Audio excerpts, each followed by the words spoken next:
in previous lecture we have studied auto cycle, its complete explanation, और जो है मैंने उसके अंदर आपको जो है वो उसके कर्व भी दिखाए थे और सारी चीज़ें समझा दी थी. Now in this video we are going to discuss the numericals of Otto cycle. ठीक है, जो एग्ज़ाम पॉइंट ऑफ व्यू से भी बहुत ज़्यादा इंपॉर्टेंट है. मतलब अगर आप ये दो न्यूमेरिकल, सिर्फ दो न्यूमेरिकल करवाऊँगा, अगर आप ये सिर्फ दो न्यूमेरिकल कर लेते हैं तो इंशाल्लाह आपको कोई भी पेपर में सवाल आ जाए, किसी भी किस्म का न्यूमेरिकल आ जाए, आपसे वो सॉल्व हो जाएगा. ठीक है, आई गारंटीड यू. और जिन लोगों ने मेरी प्रीवियस वीडियो नहीं देखी है तो मैं उनको यही सजेस्ट करूँगा कि वो पहले ऑटो साइकिल के जो है वो एक्सप्लेनेशन देखें, उसके इंट्रोडक्शन देखें, ताकि उनको फिर इसके न्यूमेरिकल समझने में ईज़िली आसानी हो. So let's start with example number 1. So ideal auto cycle has a compression ratio of 9. ठीक है, आइडियल ऑटो साइकिल का हमें कंप्रेशन रेशियो 9 दिया हुआ है और क्यू इन जो है वो हमें 720 किलो जूल ऑफ पर केजी की हीट जो है वो ऐड हुई है during the constant heat addition process, right. और हमें ये पता करना है कि temperature at the end of the heat addition process. तो आपको पता है भाई, मैंने पिछली वीडियो में बहुत डिटेल में समझाया था कि हीट एडिशन प्रोसेस कहाँ पे होता है, 1 से 3 के अंदर होता है. तो इसका मतलब हमें T1 तो पता है, हमें T3 निकालना है. देखिए सवाल के अंदर ही आधा जवाब मिल जाता है. यहाँ पे अगर T3 नहीं भी लिखा होता तो आपको पता होना चाहिए था कि भाई एट द एंड ऑफ जो टेम्परेचर होगा हीट एडिशन प्रोसेस का वो T3 ही होगा. अब T1 की वैल्यू हमें 300 केल्विन दी हुई है. ठीक है, अब कैसे किस तरह हम निकाल सकते हैं. देखिए इसका जो सिंपल सा फिनोमिना होता है ना, T3 अगर आपको बोल रहा है निकालने का, तो आपको जो है ना वो कम से कम कुछ प्रॉपर्टीज़ पता होनी चाहिए. जैसे VR3 U3, ठीक है, इस तरह कुछ पता होना चाहिए आपको. जो है वो लेट सपोज P3 भी पता होना चाहिए. ठीक है, अगर इन तीनों में से मुझे कोई भी प्रॉपर्टी पता होगी सो मैं ईज़िली अपने टेबल्स में जाके A17 के अंदर एयर वाले जो टेबल्स हैं मेरे, उसके अंदर जाके मैं T3 की वैल्यू ईज़िली देख लूँगा. Now the question is that कि how we can find that U3 and which is very easy for us to find. Let suppose P3 मेरे लिए मुश्किल है फाइंड करना, U3 मैं फाइंड कर सकता हूँ. वाई? बिकॉज मुझे पता है कि भाई क्यू इन की वैल्यू मुझे 720 किलो जूल पर केजी दी हुई है और मुझे एक इक्वेजन भी पता है कि भाई मैंने पिछली लेक्चर में आपको इक्वेजन्स दिखाई थी, तो उसके अंदर क्यू इन जो था हमारे पास वो किसके बराबर होता था भाई, U3 माइनस U2 के बराबर होता था. सो अब इसके अंदर क्या सीन होगा कि अब हमें U3 यहाँ से पता जो है वो हम निकाल सकते हैं क्योंकि हमें क्यू इन पता है. But the problem is that हमें U2 नहीं पता. For U2 what we can do that, I know the formula, right. मैंने आपको बताया था कि ये आइसेंट्रोपिक प्रोसेस है. क्यों? क्योंकि इसके अंदर आइसेंट्रोपिक कंप्रेशन और आइसेंट्रोपिक एक्सपेंशन हो रही है. So since it is a isentropic process, तो हमारी जो अप्रोच होगी वो क्या होगी कि भाई आइसेंट्रोपिक प्रोसेस है, तो आइसेंट्रोपिक प्रोसेस के मैंने आपको जो है वो रेशोज़ बताए थे कि VR2 ओवर VR1 जो है वो V2 अपॉन V1 के बराबर होता है. और अगर मैं इसको लूँ तो ये कंप्रेशन रेशो के रेसिप्रोकल के बराबर होता है. ठीक है, क्योंकि जो कंप्रेशन रेशो होता है हमारे पास, कंप्रेशन रेशो की जो फॉर्मूला है वो होता है V मैक्स ओवर V मिन, राइट. तो जो है वो R जो होगा वो हमारे पास कंप्रेशन रेशो होगा. सो यहाँ से मैं अगर VR2 की वैल्यू निकाल लूँ, क्योंकि मुझे कंप्रेशन रेशो भी पता है, मैं यहाँ से VR1 की वैल्यू कहाँ पे देख सकता हूँ, मैं एट T1 के ऊपर 300 केल्विन के ऊपर मैं जो है वो VR1 की वैल्यू देख लूँगा. VR1 की वैल्यू को मैं यहाँ पुट करवाऊँगा तो मेरे पास VR2 किसके बराबर आ जाएगा, VR2 मेरे पास बराबर आ जाएगा VR1 अपॉन R के. ठीक है, इस तरह R की वैल्यू हमें सवाल में दी हुई है 9 और VR1 की वैल्यू हम टेबल से निकालेंगे तो यहाँ से VR2 की वैल्यू आ जाएगी. जब VR2 की वैल्यू आ जाएगी तो मैं VR2 के ऊपर जाके U2 की वैल्यू देख लूँगा. ठीक है, तो ये इस तरह अप्रोच करना होता है सवाल को.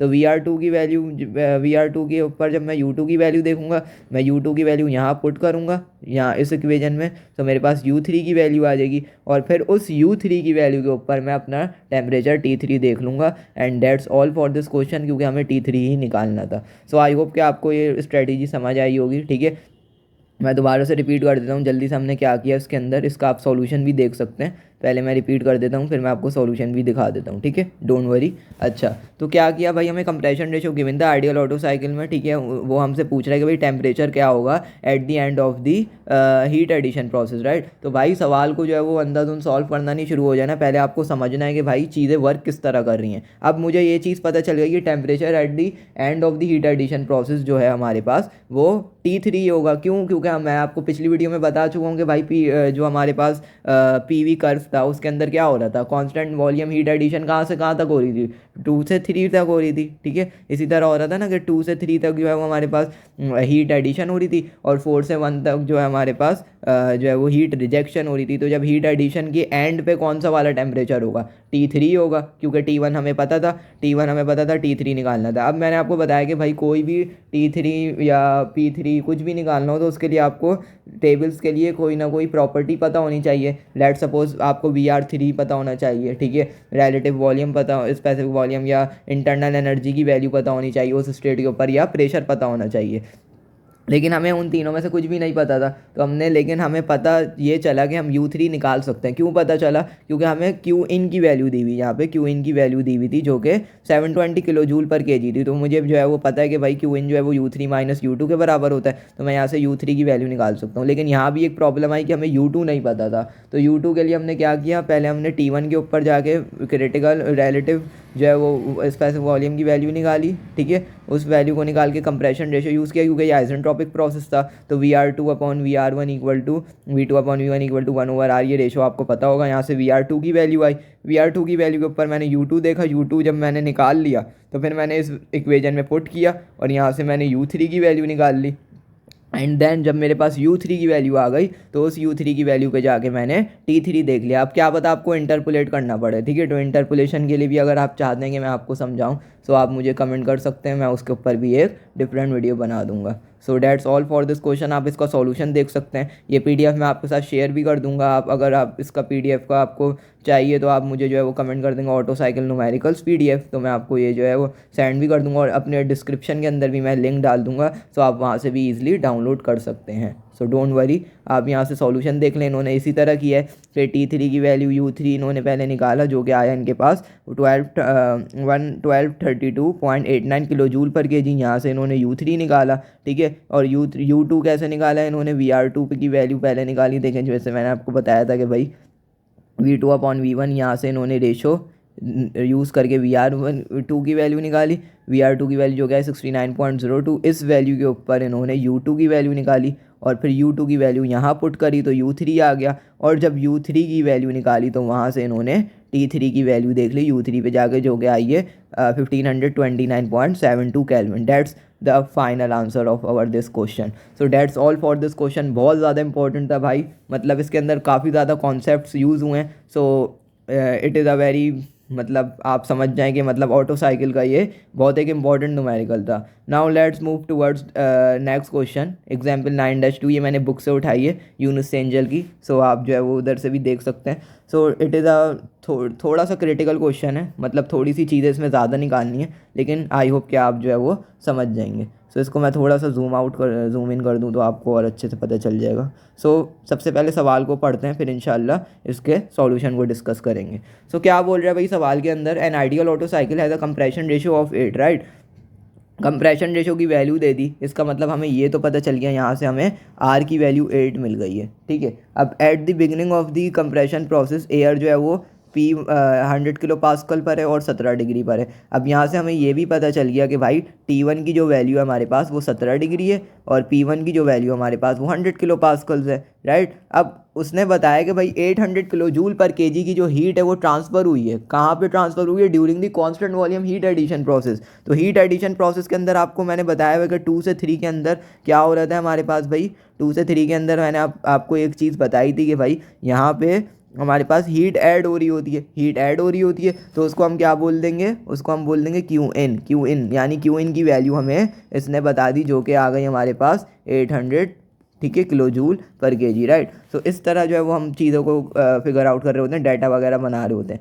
अब वो बोल रहा है कि भाई according for the variation of specific heats and pressure of air with temperature determine क्या करो भाई, द मैक्सिमम टेम्परेचर, सबसे ज़्यादा temperature, and pressure that occur during the cycle, right. मतलब प्रेशर और टेम्परेचर निकालना है हमने हर स्टेज का, ठीक है। उसके बाद नेट वर्क आउटपुट निकालना है, ठीक है, वर्क आउटपुट थर्मल एफिशिएंसी निकालनी है और मीन एफिशिएंसी प्रेशर निकालना है। So it is a question, ठीक है, ये क्वेश्चन है। अब जल्दी से इसके सॉल्यूशन को डिस्कस करते हैं। तो हमें T1 तो पता था 17 डिग्री, उसको हमने केल्विन में कन्वर्ट कर लिया। किस तरह कन्वर्ट करेंगे, 17 + 2 73 जो कि 290 केल्विन आ गया, ठीक है। अब 290 केल्विन तो आ गया, अब U1 हमने जो है वो मैंने आपको ये चीज़ बताई थी कि भाई T1 आ गया 290 केल्विन, तो A17 के ऊपर जाके आप फ्रॉम टेबल A17 एयर वाला जो टेबल होता है हमारे पास, उसमें से जाके आप U1 देख लोगे और रिलेटिव वॉल्यूम स्पेसिफिक वॉल्यूम देख लोगे जो कि VR1 होता है, ठीक है। तो VR1 आ गया, U1 आ गया। अब क्या हुआ, अब देखो हमें फाइंड क्या करना था। देखो हमें फाइंड करने थे सबसे पहले पार्ट के अंदर टेम्परेचर और प्रेशर मैक्सिमम, ठीक है, मैक्सिमम टेम्परेचर और प्रेशर, इसका मतलब T2 P2 मालूम करना होगा, ठीक है, फिर T3 P3 मालूम करना होगा। सो हमने क्या किया, पहले मैंने आपको बताया था because since it is a isentropic compression, right, isentropic compression है तो हम यहाँ पे आइसेंट्रोपिक के रेशियोज यूज़ कर लेंगे जो कि हमने पिछले सवाल में यूज़ किया था। तो देखें सारी चीज़ें एक दूसरे के साथ कनेक्टेड हैं, अगर आप चीज़ों को लॉजिकली समझें तो सारी चीज़ें जो है वो एक दूसरे के साथ कनेक्टेड ही हैं। अब यहाँ पे देखें तो VR2/VR1 जो है वो V2/V1 के इक्वल है और इक्वल है 1/R के, राइट। अब यहाँ से VR1 की वैल्यू हम निकाल चुके हैं T1 के ऊपर 290 केल्विन के ऊपर। अच्छा, अब 1/R, R की वैल्यू आपको 8 पता थी तो यहाँ से VR2 आ गया, VR2 के ऊपर आपने T2 निकाल लिया और U2 निकाल लिया, ठीक है, T2 और P2 U2 निकाल लिया। अब आपको टेम्परेचर तो पता चल गया, but what about pressure, how we can find that P, right. सो क्योंकि प्रेशर तो उसमें गिवन नहीं होता हमारे पास जो है वो उसके अंदर टेबल के अंदर, तो हम क्या करेंगे, हम यहाँ से देख लेंगे कि भाई हमें आइडियल गैस की जो हम एयर को एज एन आइडियल गैस यहाँ पे कंसिडर कर रहे हैं, तो आइडियल गैस की जो इक्वेशन होती है PV = nRT, ठीक है, तो हम वहाँ ये लगा देंगे। अगर स्पेसिफिक वॉल्यूम की टर्म्स में लिखा जाए तो PV = RT होती है, तो in terms of specific volume, right. तो ये होती है PV = RT। और अगर आप इसको दो स्टेज से कंपेयर करवाएं तो P2V2/T2 = P1V1/T1, यहाँ से T2 भी पता है, T1 भी पता है। V1/V2 का जो रेशो मैंने आपको बताया कंप्रेशन रेशो किसके बराबर होता है, V1/V2 के। तो डायरेक्टली V1/V2 की जगह जो है हम क्या पुट करवा देंगे, 8 पुट करवा देंगे, क्योंकि 8 हमें सवाल के अंदर गिवन था। T2 जो है वो हमारा 652.4 केल्विन आया था और T1 जो है वो 290 केल्विन आया था। अब P1 की बात करें तो P1 100 किलो पास्कल हमें सवाल के अंदर ही गिवन था, तो हमने यहाँ पे जो है वो डायरेक्टली वैल्यू पुट करवा दी, तो हमारे पास जो है वो आंसर आ गया, प्रेशर P2 आ गया 1799.7 किलो पास्कल। सो T2 निकाल लिया, P2 निकाल लिया। अब प्रोसेस से 2 से 3 जहाँ पे कांस्टेंट वॉल्यूम हीट एडिशन हुई थी, अभी हमने बात करी है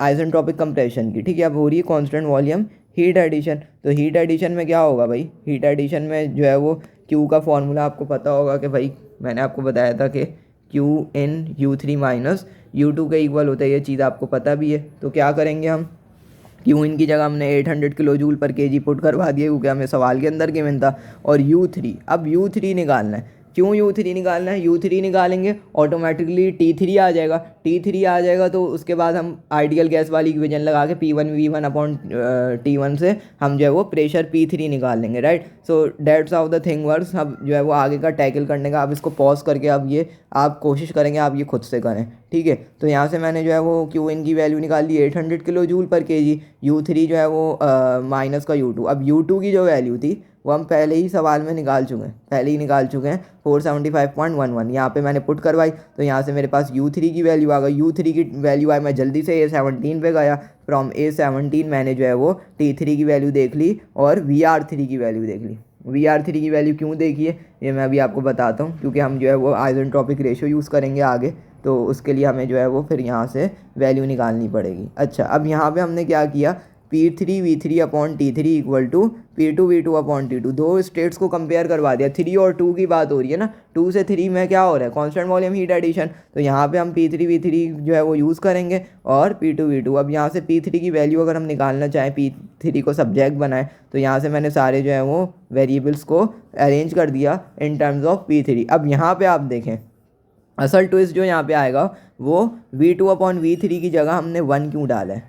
can anyone answer it, anyone has genius mind कि वो इस चीज़ को बता सके। तो मैं आपको बताता हूँ कि भाई क्यों डाला है, बिकॉज इसके लिए आपको ग्राफ समझना पड़ेगा। देखिए ग्राफ अगर आप समझ जाएंगे तो आधा सवाल आपका वहीं सॉल्व हो जाता है। थर्मो में असल चीज़ ही ग्राफ है, ठीक है। तो ग्राफ से के बगैर आप न्यूमेरिकल को सॉल्व करने की कोशिश करेंगे, आप हमेशा फंसेंगे, ठीक है। कहीं ना कहीं ऐसा कॉन्सेप्ट होता है जो ग्राफ से समझ आ रहा होता है। अब यहाँ ग्राफ में अगर आप देखें तो V2 और V3 की वैल्यू अगर आप देखें तो वो सेम है। क्यों सेम है, क्योंकि यहाँ पे मैंने आपको बताया कांस्टेंट वॉल्यूम हीट एडिशन होगी, तो 2 से 3 में जो वॉल्यूम होगा वो भी सेम रहेगा और 1 से 4 में जो वॉल्यूम होगा वो भी सेम रहेगा। इसका मतलब क्या हुआ कि हमारे पास, इसको मैं आपको समझाऊँ यहाँ पर, अगर मैं कलर चेंज करूँ इसका, सो V2 जो है वो V3 के इक्वल है और V4 जो है वो V1 के इक्वल है। सो जब V2 और V3 की वैल्यू सेम है तो अगर मैं V2/V3 रेशो लूँगा तो वो 1 के बराबर ही आएगा, क्योंकि दोनों की वैल्यू सेम है भाई। अगर मैं 5/5 करता हूँ तो आंसर तो 1 ही आता है ना मेरे भाई, 5 से 5 कैंसिल हो जाता है। तो इसी तरह V2 की जो भी वैल्यू होगी वो V3 को कैंसिल आउट कर देगी और इनका रेशो हमेशा 1 होगा। इसी तरह अगर मैं V4/V1 करता हूँ तो इसका रेशो भी हमेशा 1 आएगा। सो ये चीज़ आपने याद रखनी है कि V4/V1 करूँ तो वो भी 1 आएगा, V2/V3 करूँ तो वो भी 1 आएगा। यानी इन केसेस के अंदर ये यूज़ कहाँ होंगी, इन केसेस के अंदर जो हमें वैल्यू निकालने की ज़रूरत नहीं पड़ेगी।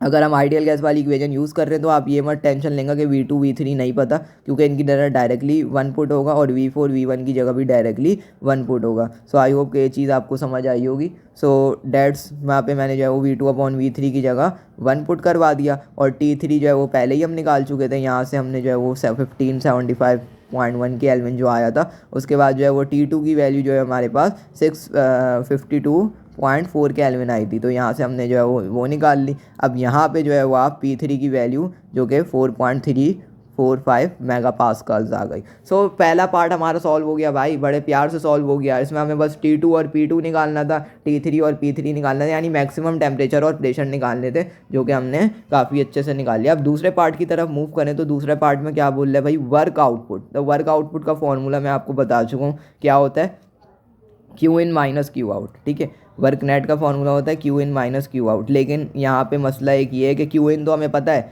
What about Q out, Q out हम कैसे निकालेंगे। तो Q आउट का फॉर्मूला क्या होता है मेरे भाई, मैंने पहले ही आप लोग को जो है वो वीडियो में बताया था कि Q आउट का फॉर्मूला होता है U4 माइनस U1, राइट। सो यहाँ पे हमें U1 तो पता है, but what about U4, U4 किस तरह निकालेंगे। सो वही चीज़ यूज़ करेंगे आइसेंट्रोपिक रेशोस, क्योंकि ये सारा जो हमारे पास न्यूमेरिकल है वो आइसेंट्रोपिक बिलीव करता है, आइसेंट्रोपिक कंप्रेशन, आइसेंट्रोपिक एक्सपेंशन, इन चीज़ों के ऊपर ये जो है वो सेट है। तो हमेशा इनके रेशोस यूज़ होंगे। ठीक है, ये कॉन्सेप्ट आपका क्लियर होना चाहिए। तो VR4/VR3 equal to V4/V3 equal to R आ गया। ठीक है, कंप्रेशन रेशो के बराबर होता है। तो यहाँ से VR4 की वैल्यू जो हम निकाल लेंगे जो कि इक्वल होगी VR3 इंटू R के। और VR3 की वैल्यू कैसे निकालोगे, क्योंकि VR3 के लिए आपको T3 पता है, T3 के ऊपर आप जाओ A17 के ऊपर और A17 से आप VR3 की वैल्यू निकाल लो। वहाँ से मैंने T3 के ऊपर देख के VR3 की वैल्यू निकाल ली। VR3 की वैल्यू मैंने यहाँ पुट कर दी 6.108, जो कि मेरे पास 48.864 आ गया। ठीक है, अब ये जो वैल्यू आई है मेरे पास ये VR4 की आई है। तो VR4 के ऊपर मैं जाके अपना टेबल A17 के ऊपर U4 भी देख लूँगा और T4 भी देख लूँगा। ठीक है, तो यहाँ से मैंने दोनों वैल्यूज़ देख ली। U4 मुझे पता चल गया, U4 की वैल्यू जो आई 588.74 वो मैंने यहाँ पुट करवा दी। ठीक है, Q आउट के लिए। ठीक है, U4 भी पता है, U1 तो पहले ही ऑलरेडी हम निकाल चुके थे, जो हमने पहले सवाल में निकाला था। अगर मैं आपको दिखाऊं, सो ये रहा, ये U1 हम निकाल चुके थे, जो कि आया था 206.91। तो हमने यहाँ पे बस वो पुट करवाया। ठीक है, यहाँ पे ये देखें, ये 206.91 पुट करवाया, 588.74 पुट करवाया। तो मेरे पास जो वैल्यू आ गई, अगर मैं इसको थोड़ा सा क्लियर करूँ तो यहाँ पे मेरे पास जो वैल्यू आ गई वो क्या आ गई, 388.81.83। ये Q आउट आ गया। Q आउट को मैंने यहाँ पे पुट करवाया। Q इन पहले सवाल में गिवन था 800 में से ये चीज़ माइनस करवाई तो मेरे पास वर्क नेट की वैल्यू आ गई 418.17 किलो जूल पर KG. So that's the how the things work, right. दूसरा पार्ट सॉल्व हो गया। अब जल्दी से तीसरे पार्ट पे आते हैं। तो थर्मल एफिशिएंसी पूछ रहा है भाई, थर्मल एफिशिएंसी क्या होगी। तो थर्मल एफिशिएंसी को अगर हम देखें तो थर्मल एफिशिएंसी का फॉर्मूला मैं आपको बता चुका हूँ पहले ही सवाल के अंदर, पहली वीडियो के अंदर, के work net upon Q in होता है। तो वर्क नेट की वैल्यू तो हम निकाल चुके हैं। क्यू इन कहाँ था, सवाल में गिवन था, तो सवाल से वैल्यू उठा के यहाँ पे रख देंगे। तो यहाँ पे आ जाएगा 418.17/800, जो कि 52.3% हमारे पास थर्मल एफिशिएंसी आ गई। तो हर चीज़ जो है वो एक दूसरे से कनेक्ट हुई है। तो यही वजह है कि थर्मो के अंदर जो है वो आपको थ्योरी पहले पता होनी चाहिए, then you can jump into the numericals, right. अगर आप पहले ही न्यूमेरिकल्स पे आओगे तो ये देखें, ये जो फार्मूलाज हैं ये आपको अभी पता नहीं चल रहा होगा फिर अगर कि कहाँ से आ रहे हैं। तो पहले थ्योरी इसलिए ही मैंने समझाई थी और फार्मूलाज आपको सारे लिखवाए थे। ठीक है, सारे फार्मूलाज वाले लिखवाए थे जो सवाल जो हमारे न्यूमेरिकल में यूज़ हो सकते हैं। अगर आप सिर्फ वो फार्मूलाज ही कर लें तो आपके न्यूमेरिकल में वही यूज़ होंगे, उसके अलावा कोई फार्मूला नहीं आएगा। सो अच्छा, अब नेक्स्ट यहाँ पे ये बोल रहा है कि भाई अगर कूल्ड एयर स्टैंडर्ड अजम्पशन अगर हम लें तो कांस्टेंट स्पेसिफिक हीट वैल्यूज़ जो होंगी ना रूम टेम्परेचर पे, थर्मल एफिशिएंसी वो इस तरह निकलेगी कि एफिशिएंसी ऑफ ऑटो साइकिल जो होगी वो 1 माइनस का 1/r K-1 के इक्वल है। ठीक है, यहाँ से आप जो है वो आर की वैल्यू कंप्रेशन रेशो में 8 गिवन है, और के जो होता है ना, के होता है CP/CV, राइट। तो CP/CV की वैल्यू यहाँ पे 1.4 दी हुई थी, तो यहाँ से हमने जो है वो 56.5% अपनी एफिशिएंसी निकाली है जो ऑटो साइकिल की। ये एक्स्ट्रा पार्ट था, मतलब इसको निकालने की ज़रूरत नहीं है, आपका जो रियल आंसर है वो यही है। लेकिन कभी कभी वो सवाल में बोल देता है कि भाई थर्मल एफिशिएंसी क्या होगी अगर हम कोल्ड एयर स्टैंडर्ड अजम्पशन लें, तो हमें जो है वो constant heat specific heat values को लेना होगा रूम टेम्परेचर के ऊपर। रूम टेम्परेचर कितना होता है 25 डिग्री, तो 25 डिग्री के ऊपर आप A17 पे जाओगे, A17 पे जाके आप CP की वैल्यू देखोगे और CV की वैल्यू देखोगे, दोनों को डिवाइड करवाओगे, K की वैल्यू आ जाएगी जो कि यहाँ पे आ रही है 1.4 को आपने पुट करवाया, तो यहाँ से आपको थर्मल एफिशिएंसी मिल जाएगी एट रूम टेम्परेचर। ठीक है, room temperature cooled air standard assumption में। तो सारी जो पॉसिबल चीज़ें हैं जो सवाल में घुमा फिरा के दे सकते हैं वो सारी चीज़ें मैंने कवर करवा रहा हूँ ताकि आप कहीं भी फंसो ना इंशाल्लाह। तो उसके बाद चौथा पार्ट जल्दी से सॉल्व करते हैं और इस न्यूमेरिकल को एंड करते हैं। The mean effective pressure is determined from its definition. अब यहाँ से आपको जो है वो फार्मूला इसका पता होना चाहिए भाई, work net upon V1 minus का V2 होता है। ठीक है, अब V2 की जगह इन्होंने जो है वो V1/R क्यों पुट किया है, क्योंकि आपको पता है कि भाई V1/V2 जो है वो R के इक्वल है, राइट। तो अगर मैं यहाँ से V2 की वैल्यू निकालना चाहूँ तो V2 की वैल्यू क्या आ जाएगी भाई, V1/R। ठीक है, क्योंकि हमें यहाँ पे V2 पता नहीं था तो इसलिए हमने ये चीज़ करा है कि V1/R की वैल्यू निकाल के यहाँ फार्मूले में पुट कर दी। तो फार्मूले में जब ये पुट करूँगा V1 को कॉमन लिया तो अंदर क्या बच जाएगा 1 माइनस का 1/R। ठीक है, V2 हमें पता नहीं था इसलिए हमने ये चीज़ खोली है। सो आप कुछ भी कर सकते हो, स्मार्ट मूव यहाँ पे खेल सकते हो, ज़रूरी नहीं है आप V2 निकालने पे जाओ और परेशान हो, क्योंकि आपको रेशो पता है ना, रेशो जो है वो V1/V2 इक्वल टू R। इस रेशो से भाई आधी दुनिया ख़त्म हो जाएगी थर्मो के अंदर। ये इतना आसान कर देता है न्यूमेरिकल्स को कि मतलब आप सोच नहीं सकते। ठीक है, तो अब उसके बाद आ जाओ कि V1 की वैल्यू जो थी RT1/P1, लेकिन यहाँ पे V1 की वैल्यू हमें निकालनी पड़ेगी, लेकिन वो हम निकाल सकते हैं। क्यों निकाल सकते हैं, क्योंकि हमें T1 और P1 पता है और R तो कांस्टेंट होता है। तो मैंने क्या किया, V1 equal to RT1/P1। T1 की वैल्यू 290 केल्विन थी, दोनों सवाल में ही गिवन थी चीज़ें, और R की वैल्यू हमने टेबल से निकाल ली है 17 से 0.287। वैसे आपको याद भी होनी चाहिए, एयर का जो है ये कॉन्स्टेंट होता है, यूनिवर्सल गैस कॉन्स्टेंट, राइट। सो V1 की वैल्यू आ गई 0.832 मीटर क्यूब पर kg। इसको आपने यहाँ पे पुट करवाया, R की जगह 8 पुट करवाया, तो मीन इफेक्टिव प्रेशर आ गया 574 किलो पास्कल्स।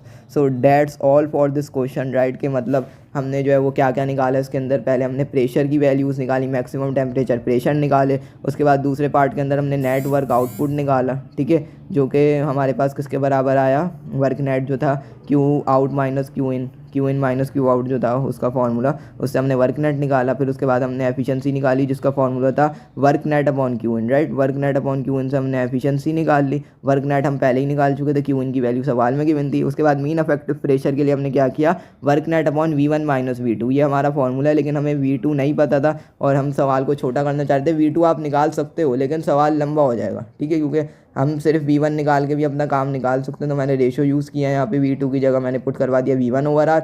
V1 को कॉमन लिया तो 1 माइनस 1/R बचा, और यहाँ से V1 की वैल्यू निकाल के मैंने मीन इफेक्टिव प्रेशर निकाल लिया जो कि 574 किलो पास्कल्स आ गया। सो ये these two numericals are very very important of Otto cycle. इसके अंदर मैंने सारी तरीके के कॉन्सेप्ट क्लियर करवा दिए आपके। ठीक है, सो इसमें आप इंशाल्लाह अगर इन दोनों न्यूमेरिकल्स को अच्छे से समझ के कर लेते हैं, मतलब कॉन्सेप्चुअल लर्निंग कर लेते हैं, तो आपको जो है वो कोई दूसरे सवालात करने की ज़रूरत नहीं है। इन 2 सवाल से ही आपके सारे न्यूमेरिकल्स कवर हो जाएंगे इंशाल्लाह। So that's all for this video, thanks for watching. इंशाल्लाह फिर एक नया लेक्चर लेके आऊँगा आप लोगों के लिए जो कि आपको प्रोडक्टिव लगे। ठीक है, दुआओं में मुझे याद रखिएगा। खुदा हाफिज़।